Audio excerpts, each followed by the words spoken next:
तो आज हमारा नेक्स्ट टॉपिक है जो है आपका राजस्थान के प्रमुख मंदिर, राजस्थान की आर्ट एंड कल्चर का बहुत ही शानदार टॉपिक जो एग्जामिनर का फेवरेट रहता है। इसे 1% 100% जो भी एग्जाम हो उसके अंदर आता है। तो चलिए राजस्थान के प्रमुख मंदिर में आर्ट कल्चर का टॉपिक पढ़ते हैं। तो राजस्थान के मंदिर मंदिर बनाने का प्रचलन कब से था? गुप्त काल के अंदर। दोस्तों सामान्य बेसिक चीजें याद रखिएगा, कब से? गुप्त काल के अंदर। राजस्थान में मंदिरों के अवशेष की बात करें तो प्रथम अवशेष जो बेराट के अंदर मिलता है, प्रथम अवशेष कहां से? बेराट है। और बेराट कहां पर है? कोटपुतली बेरोड में, वहां से सभ्यता से मिले।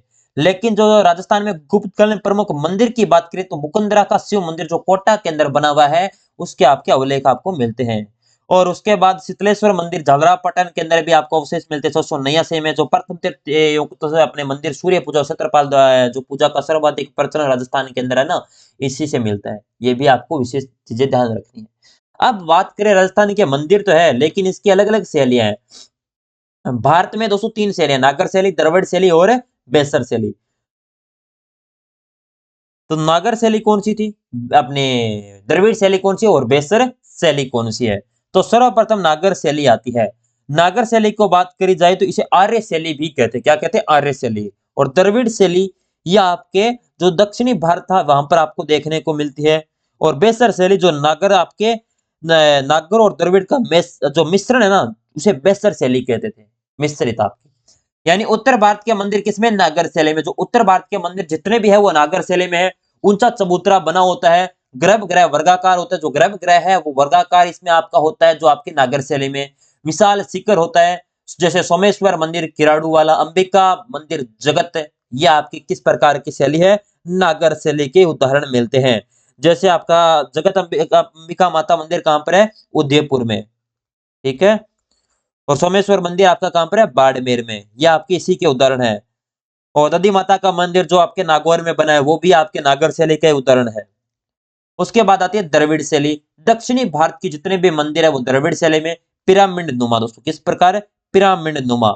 और मुख्य द्वार अपने गोपुरम, और गर्भगृह आयताकार। इसमें दोस्तों वर्गाकार, इसमें आयताकार। अपने रघुनाथ मंदिर पुष्कर के अंदर बना हुआ है जो अजमेर के अंदर है। तिरुपति बालाजी मंदिर सुजानगढ़ के अंदर, चूरू के अंदर बना, जिसे वेंकटेश्वर मंदिर भी कहते हैं। महादेव मंदिर झारखंड के अंदर, मीनाक्षी मंदिर अपने मदुरई के अंदर। ये आपकी द्रविड़ शैली के अंदर है। उसके बाद आती है आपकी बेसर शैली। बेसर शैली के अंदर भी आपको ध्यान रखना है, ये मिश्रित शैली है नागर प्लस द्रविड़ की। अन्य नाम की बात करी जाए चालुक्य शैली से कहते थे। ये चालुक्य वंश द्वारा दोस्तों क्या भारत के अंदर फैलाई जाती है, इसलिए इसे चालुक्य शैली कहते हैं। एलोरा मंदिर जो महाराष्ट्र के अंदर इसी का उदाहरण है, जो एलोरा मंदिर महाराष्ट्र में। उसके बाद बात करी जाए आपसे बेलूर मंदिर जो कर्नाटक के अंदर बना है, वो भी इसी का आपका उदाहरण आपको देखने को मिलता है। बेलूर मंदिर, वृंदा अपने बेलूर मंदिर कहां पर है? आपके अपने कर्नाटक में। अब आगे देखा जाए तो मंदिर निर्माण की अन्य शैलियां भी है। अन्य शैलियों की बात करी जाए तो आपकी पंचायतन शैली, कच्छ पघात शैली, और भी आपको देखने को मिलती है मारू गुर्जर सोलंकी शैली। और आपसे 3 भूमि शैली मुख्य आपसी इसमें मिलती है। तो आप सबसे पहले पंचायतन शैली की बात करें तो विष्णु को समर्पित मंदिर आपके कौन से? पंचायतन शैली के अंदर ही आपको देखने को मिलेंगे। पंचायत शैली में ही आपके ये मंदिर आपको देखने को मिलेंगे। प्रमुख मंदिर की बात करें बुढ़ादित्य सूर्य मंदिर कोटा का, जो किसको है? पंचायत शैली में विष्णु को समर्पित है। बारडोली का जो शिव मंदिर है बारडोली चित्तौड़ में, वो भी आपको किसको समर्पित है? विष्णु जी को। और आपके पंचायत शैली का उदाहरण देखने को मिलता है। भंड देवरा जो शिव मंदिर है 12 जिले के अंदर है, ये भी आपके पंचायतन शैली का ही है। किसका? पंचायतन शैली।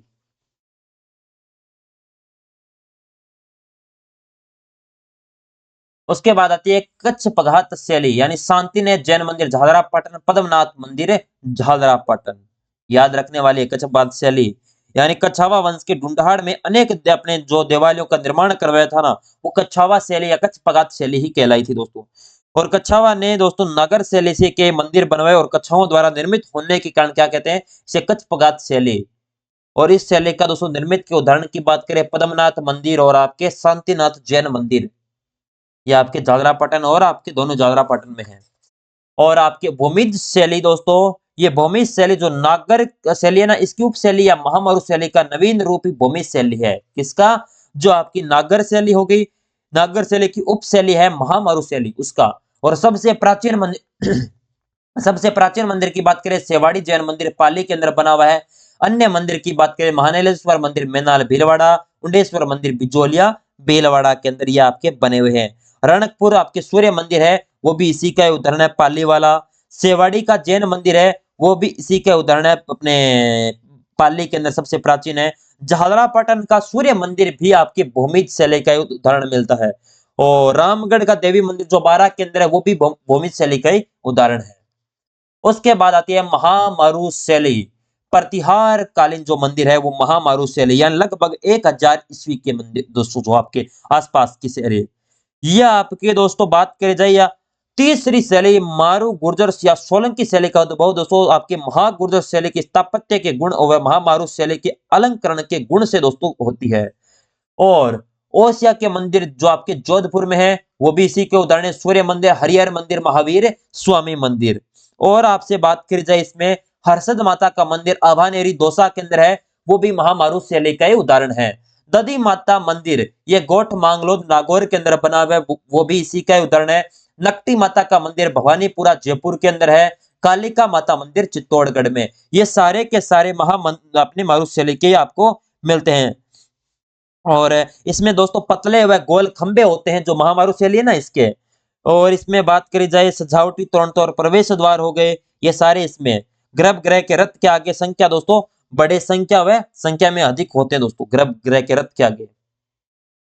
अब बात आ जाती है राजस्थान के प्रमुख मंदिर और मंदिरों की शुरुआत करते हैं रणकपुर जैन मंदिर। और रणकपुर जैन मंदिर कहां पर है आपका पाली के अंदर। इसका निर्माण किसके द्वारा करवाया जाता है इसी के बारे में भी हम पढ़ेंगे। रणकपुर का जैन मंदिर पाली के अंदर इसके बारे में जल्दी से थम्स अप करके बता दो ओके है सब कुछ। तो निर्माण धरण अपने कसा या 1439 के अंदर करवाया था और राणा कुंभा के समय इसका निर्माण करवाते हैं। इसे रणकपुर जैन मंदिर भी कहते हैं।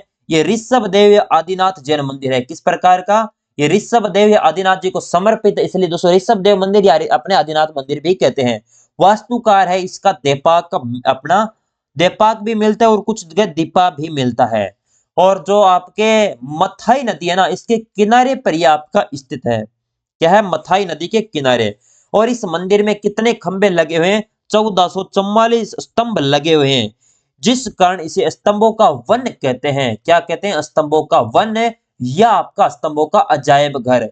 चौमुखा मंदिर भी कहते हैं। नलिनी गुलम विमान भी इसे कहते हैं। और इस ये अपने जो आप आदिनाथ या ऋषभदेवनाथ जी की जो आपकी जो मूर्ति है ना वो 5 फीट ऊंची संगमरमर से बनी है। क्या है 5 फीट तो ऊंची है और संगमरमर पत्थर है उससे आपकी बनी हुई है। और इस मंदिर में कुल दोस्तों कितने मंडप है तो इस मंदिर में 24 तो मंडप है और 84 सिक्कर है दोस्तों कितने 24 मंडप है और 84 सिक्कर। और मुख्य द्वार की छत पर ऋषभ देव की माता थी मारू देवी की हाथी पर बैठे मूर्ति है। ये भी ध्यान रखना हाथी पर बैठे क्या है मूर्ति। और उत्तर भारत में कोई अन्य ऐसा मंदिर नहीं है जो इतना सुंदर और सुशोभित की वह स्थापत्य कला का अद्भुत है। दोस्तों फर्ग्यूसन कहता है कि उत्तर भारत में ऐसा कोई अन्य मंदिर नहीं है जो इतना दोस्तों रोचक और भव्य हो। इसके बारे में अब फर्ग्यूसन कहता है कि मैं अन्य ऐसा कोई भवन नहीं जानता जो रोचक व प्रभावशाली हो या जो स्तंभों की व्यवस्था में इतनी सुंदरता व्यक्त करता हो। वह है आपका रणकपुर जैन मंदिर एकमात्र आपका। और कवि मेह ने त्रिलोक्य दीपक भी इसे कहा था। कवि मेह क्या कहता है ये त्रिलोक्य दीपक है इसकी संज्ञा भी आपके देते हैं। और मंदिर का शिल्पी दीपक या दीपा आपको मिलता है। और जो इस मंदिर की प्रतिष्ठा की बात करें दोस्तों वो सोम सुंदर सूरी ने रखी थी। किसने जो सोम सुंदर सूरी थे उनके द्वारा इसकी प्रतिष्ठा रखी जाती है। बस इतनी चीजें कुछ एक्स्ट्रा चीजें हैं उनको आपने नोट्स को प्रिंट आउट निकलवा लिया तो उनके अंदर ऐड करते चलना ठीक है क्योंकि एक्स्ट्रा चीजें बताने के लिए भी क्लास को कुछ जोड़ जोड़ के पढ़ाना पड़ता है। तो चलिए अब अगला आपका जो देलवाड़ा जैन मंदिर है कहां पर आपका सिरोही के अंदर। माउंट आबू सिरोही निर्माण 11वीं सदी में 15वीं सदी में 5 जैन मंदिर आपके समूह है। देलवाड़ा जैन मंदिर कहां पर है सिरोही में वो 5 मंदिरों का समूह भी इसे कहते हैं। चलिए जो जैन धर्मों के कुल 5 मंदिर है जिनका निर्माण 11वीं से 13वीं सदी या 15वीं सदी भी कर सकते हो। और इन मंदिरों के लिए दोस्तों डाक टिकट भी जारी होता है। कितने रुपए का डाक टिकट जारी होता है? 14 अक्टूबर 2009। 14 अक्टूबर 2009 को दोस्तों इसके लिए अपने डाक टिकट जारी किया जाता है इन मंदिरों के लिए। और सोलंकी शैली के मध्य दोस्तों आपका निर्माण होता है। और 5 मंदिरों की बात करी जाए तो आपके पहला है विमल साई जैन मंदिर, इसे आदिनाथ मंदिर भी कहते हैं दोस्तों। ऋषभ देव आदिनाथ जी को समर्पित है, इसलिए दोस्तों आदिनाथ मंदिर या जय विमल साई मंदिर। निर्माण विमल शाह के द्वारा चालुक्य शासक भीमदेव के मंत्री थे। किसके? चालुक्य शासक दोस्तों। चालुक्य शासक कहां के? अपने गुजरात के शासक थे भीमदेव चालुक्य, उनके सेनापति थे। सेनापति या मंत्री भी कर सकते हो। गुजरात के शासक के वो थे मंत्री आपके अपने विमल शाह, उनके द्वारा 1031 ईस्वी के अंदर निर्माण भी याद रखना, 1031 ईस्वी के अंदर निर्माण करवाते हैं। इसका शिल्पी था कीर्तिधर दोस्तों, कीर्तिधर शिल्पकार कीर्तिधर या ऋषभ देव आदिनाथ जी को भी आपको मानते हैं। कुछ कहते हैं ऋषभ देव या आदिनाथ जी भी इसके थे। और विमल साई जैन मंदिर के बारे में दोस्तों कर्नल जेम्स टोड क्या कहता है कि भारतवर्ष के भवनों में ताजमहल के बाद यदि कोई भवन है तो विमल साई मंदिर है। किसका? यानी दोस्तों कर्नल जेम्स टोड कहता है कि भारत के भवनों में से एक भवन दोस्तों ताजमहल है, उसके बाद भवन है तो वह विमल साई जैन मंदिर। और इसके निर्माण के अंदर संगमरमर का प्रयोग आपका किया गया है। किसका? संगमरमर का। चलिए, और जो आपके आदिनाथ जी की जो मूर्ति लगी हुई है ना, उस शपथ धातु से बनी और जिसकी आंख के अंदर क्या है?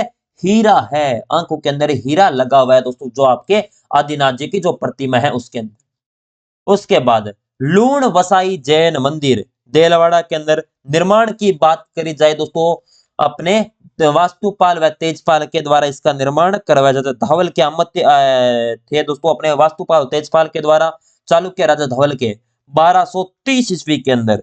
और शिल्पी की बात करें शोभन देव, शोभन देव आपको मिलते हैं। और मूर्ति किसके द्वारा? नेमिनाथ की दोस्तों मूर्ति है, जो जैन धर्म के 22वें तीर्थकर है, इनकी मूर्ति है दोस्तों आपकी लगी हुई। और अन्य नाम की बात करें देवरानी और जेठानी का मंदिर भी इसे कहते हैं। क्या कहते हैं? देवरानी और जेठानी। अपने देवरानी दोस्तों इस मंदिर में दोस्तों दोनों और ताक है, जिन्हें दोस्तों देवरानी और जेठानी के गुहाक्ष के नाम से जाना जाता है। ये भी आपको ध्यान रखना है।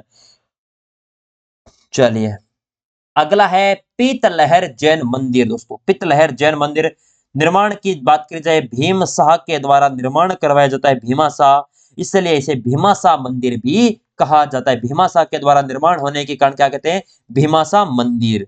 और इस मंदिर में जैन धर्म के जो प्रथम तीर्थकर कौन थे?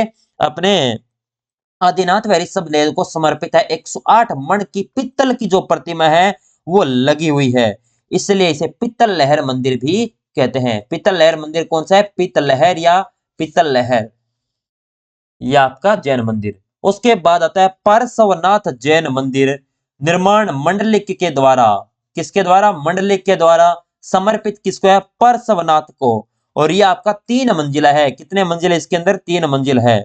और गर्भगृह में जैन धर्म के जो आपके 23वें तीर्थकर थे उनकी मूर्ति लगी हुई है। और इसको मंदिर को सिलावटों का मंदिर कहते हैं। क्या कहते हैं? सिलावट लगी हुई, इस वजह से सिलावट जैसा दिखाई देता है, इसलिए सिलावटों का मंदिर भी इसे कहते हैं। और इस मंदिर का निर्माण बात करी जाए 1458 से लेकर 59 के अंदर मंडलिक और उसके परिवार के द्वारा करवाया जाता है। महावीर स्वामी जैन मंदिर, महावीर स्वामी जैन मंदिर निर्माण 1582 के अंदर। और आपका अंतिम जो आपके जैन धर्म के अपने 24वें तीर्थकर थे दोस्तों आपके महावीर स्वामी, उनको समर्पित है और एक लघु मंदिर की संज्ञा दे गई है। ये आपके 5 मंदिर थे जो आपके सिरोही में थे। ये आपको ध्यान रखने वाली बात थी। उसके बाद आता है आपके कौन से मंदिर? भांडासा जैन मंदिर। ये कहां पर है? भांडासा जैन मंदिर, यह आपके बीकानेर के अंदर है, भांडासा जैन मंदिर। और निर्माण दोस्तों इसे भांडेश्वर मंदिर भी कहते हैं और भांडासा। और मंदिर का निर्माण भांडासा ओसवाल के द्वारा करवाया जाता है 1411 के अंदर। इसके अंदर जो नींव है ना, उनकी पानी की जगह दोस्तों क्या लिया गया था? घी है, उसका प्रयोग लिया गया था, जिससे आज भी मंदिर के अंदर किसकी सुगंध आती है? घी की सुगंध आती है। और यह मंदिर आपकी सुमित नाथ जी को समर्पित है। जो जैन धर्म के 5वें तीर्थकर थे, और पानी के बजाय घी का प्रयोग त्रिलोक दीपक प्रसाद और घी वाला मंदिर के नाम से इसे जाना जाता है। और इसकी जो दूसरी मंजिल है, दूसरी मंजिल पर जो आपकी 24 तीर्थंकरों की तथा तीसरी मंजिल पर भांडा शाह की जो मूर्ति है ये आपकी लगी हुई है। इसलिए दोस्तों भंडेश्वर मंदिर या संडेश्वर मंदिर के नाम से भी जाना जाता है। अगला नाम है आपका अर्थुना जैन मंदिर, और जो कहां पर है, बांसवाड़ा जिले के अंदर। प्राचीन नाम है अथुनका। क्या मिलता है? अथुनका। एक मिनट रुकना। जो आपका परमाणु की क्या थी राजधानी दोस्तों?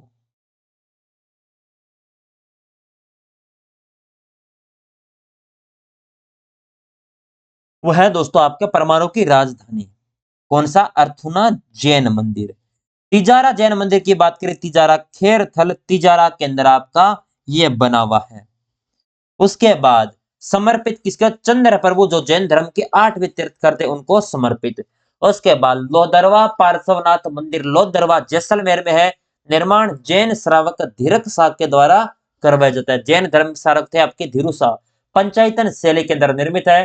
पार्श्वनाथ की काले पत्थर की जो प्रतिमा है इसके अंदर लगी हुई है। उसके बाद आता है श्री नाकुड़ा भैरव मंदिर। कौन सा? श्री नाकुड़ा भैरव मंदिर। नाकोड़ा जो बालोत्रा के अंदर है। कहां पर है? बालोत्रा। प्राचीन नाम कौन सा है? मेवानगर। नाकोड़ा का प्राचीन नाम पूछा जा चुका है, शायद मुझे थोड़ा थोड़ा याद है, पटवार एग्जाम में पूछा गया है। मेवानगर दोस्तों नाकोड़ा का प्राचीन नाम। पहाड़ी की बात करें, जो भाकरिया पहाड़ी है वहां पर आपको है निर्मित है नाकोड़ा भैरव मंदिर। और समर्पित किसको है? पार्श्वनाथ जी, जो जोन अपने जैन धर्म के कौन से तीर्थकर थे? 23वें तीर्थकर थे। जैन धर्म का प्रसिद्ध तीर्थ स्थल की बात करी जाए तो नाकोड़ा भैरव मंदिर है। उसके बाद एक नेमिनाथ जैन मंदिर आता है, जो रणकपुर पाली के अंदर बना हुआ है। अन्य नाम की बात करी जाए, पाथरियारो देवरो और वैश्या मंदिर के नाम से विख्यात है। नग्न व संभोग करते हुए युगल मूर्तियां दोस्तों आपको यहीं पर देखने को मिलती है, नेमिनाथ जैन मंदिर में। उसके बाद सहस्त्र भाव मंदिर नागंदा उदयपुर के अंदर है। अन्य नाम की बात करी जाए, सास भाव मंदिर। ये बहुत बार एग्जामिनर पूछा कि सास भाव मंदिर कहां पर है? नागंदा उदयपुर में, जिसे सहस्त्र भाव मंदिर कहते हैं। समर्पित किसको है? भगवान विष्णु को समर्पित है। नागंदा का जो प्राचीन नाम है वह है नगेंद्र उदयपुर। क्या है? नगेंद्र उदयपुर आपके अपने नागंदा का पुराना नाम। उसके बाद आता है ऋषभ देव धुलेव आपका उदयपुर के अंदर। ये कहां पर है आपका? ये आपके धुले उदयपुर में। अन्य नाम की बात करी जाए, केसरिया नाथ, तो सर्वाधिक केसर चढ़ती है इसलिए केसरिया नाथ भी इस मंदिर को कहते हैं। और कोयल नदी के किनारे है। नदी याद रखना दोस्तों, कोयल नदी। और 1100 खंभों से निर्मित आपका यह मंदिर है। और मंदिर निर्माण में चूने का प्रयोग आपका नहीं किया गया है। और जैन, आदिवासी और वैष्णव और शैव सम्मान के रूप में इसकी पूजा की जाती है। जैन धर्म, आदिवासी समाज, वैष्णव या शैव समान है समाज के रूप में इसकी पूजा करते हैं। उसके बाद आता है शीतलेश्वर महादेव मंदिर, झालरा पाटन झालावाड़ के अंदर। कहां पर है? झालरा पाटन झालावाड़ में। निर्माण राजा दुर्घन के सामंत थे वापक, उनके द्वारा। समय की बात करी जाए 689 ईस्वी के अंदर इसका निर्माण करवाया जाता है। तिथि युक्त और सबसे प्राचीन मंदिर है। अन्य नाम की बात करी जाए, चंद्रमौली मंदिर भी इसे कहते हैं। चंद्रभागा नदी के किनारे होने के कारण चंद्रमौली मंदिर या आपके तिथि युक्त 200 सबसे प्राचीन मंदिर। उसके बाद बात आती है सात सहेली मंदिर, जो झालरा पटन झालावाड़ के अंदर बना हुआ है। अन्य नाम की बात करी जाए, पद्मनाभ मंदिर या सूर्य मंदिर के नाम से इसे जानते हैं। सूर्य की मूर्ति घुटनों तक जूते पहने हुए दोस्तों, यानी सूर्य की मूर्ति है, घुटनों तक जूते पहने हुए हैं। ये इस प्रकार की मूर्ति आपके सात सहेली मंदिर में रखी हुई है। कर्नल जेम्स टोड कहता है कि यह 4 भुजा मंदिर है। यह कथन किसका है? कर्नल जेम्स टोड का। उसके बाद बात आती है विश्व का प्रथम कल की मंदिर, और यह है आपका कहां पर? जयपुर के अंदर। निर्माण स्वाई जैसी करवाता है 1739 ईस्वी के अंदर। और कलयुग के अवतार भगवान कल्कि का विष्णु मंदिर भी इसे कहते हैं। कलयुग के अवतार कौन है? कल्कि, भगवान कल्कि, उनका है विष्णु मंदिर। उसके बाद दोस्तों सर्वाधिक प्रसिद्ध मंदिर है खाटू श्याम मंदिर सीकर में। भगवान कृष्ण के स्वरूप में श्याम जी का मंदिर है और शीश के रूप में इनकी पूजा बर्बरिक का शीश। और मूर्ति की बात करें, मुखाकृति दाढ़ी मूछ युक्त दोस्तों क्या है, खाटू श्याम जी की मूर्ति लगी हुई है। उसके बाद ब्रह्मा जी का मंदिर है जो पुष्कर अजमेर के अंदर बना हुआ है, निर्माण गोकुल चंद पारिक के द्वारा करवाया जाता है। और आदमकद चौमुखी मूर्ति है, आदमकद और आपके चौमुखी मूर्ति की बात करी जाए, यही आपकी यहाँ पर लगी हुई है। उसके बाद राष्ट्रीय महत्व का स्मारक यानी भारतीय पुरातात्विक विभाग द्वारा दोस्तों इसको दिया गया है राष्ट्रीय महत्व स्मारक। उसके बाद आपका एकमात्र जहां पर विधिवत रूप से पूजा होती है वो आपका यही मंदिर है, ब्रह्मा जी का मंदिर। रंगनाथ जी का मंदिर है जो कहां पर है, आपका अजमेर, पुष्कर अजमेर के अंदर बना हुआ है। द्रविड़ शैली में निर्मित राजस्थान का सबसे बड़ा मंदिर कौन सी शैली है, द्रविड़ मंदिर, और जो सबसे प्राचीन मंदिरों में से यही आपका एक है। समर्पित किसको है, भगवान विष्णु को आपका समर्पित है। और इसमेमें ठीक है, सोनी जी की नसियां निर्माण मूलचंद सोनी के व टिक्कम चंद सोनी के द्वारा करवाया जाता है 1864 से लेकर 1865 तक। और समर्पित किसको है, भगवान ऋषभ देव जो जैन धर्म से संबंधित है उनको समर्पित। अन्य नाम की बात करी जाए, लाल मंदिर कलात्मक स्वर्ण नगरी के नाम से जानते हैं। चलो आप लिख लो इतने या समझ लो दोस्तों, मैं पानी पी लेता हूं थोड़ा।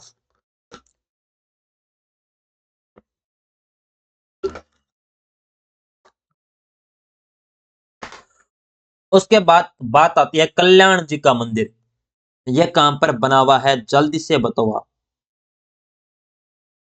कल्याण जी का मंदिर बना हुआ है डिग्गी टोंक के अंदर, मुस्लिम द्वारा कलहर पीर के नाम से जाना जाता है। मुस्लिम दोस्तों जो है समाज है वो कहते हैं कलह पीर के नाम से।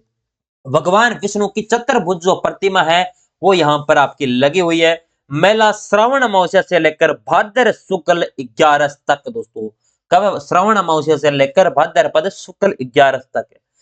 और गीत कौन सा, बाजे छे नौबत बाजा मारे डिगीपुरी का राजा, जो आपका गाना है या सॉन्ग है, गीत है दोस्तों, ये आपका यहीं से दोस्तों, बाजे छे नौबत बाजा मारे डिगीपुरी का राजा, कल्याण जी के से संबंधित हो जाएगा।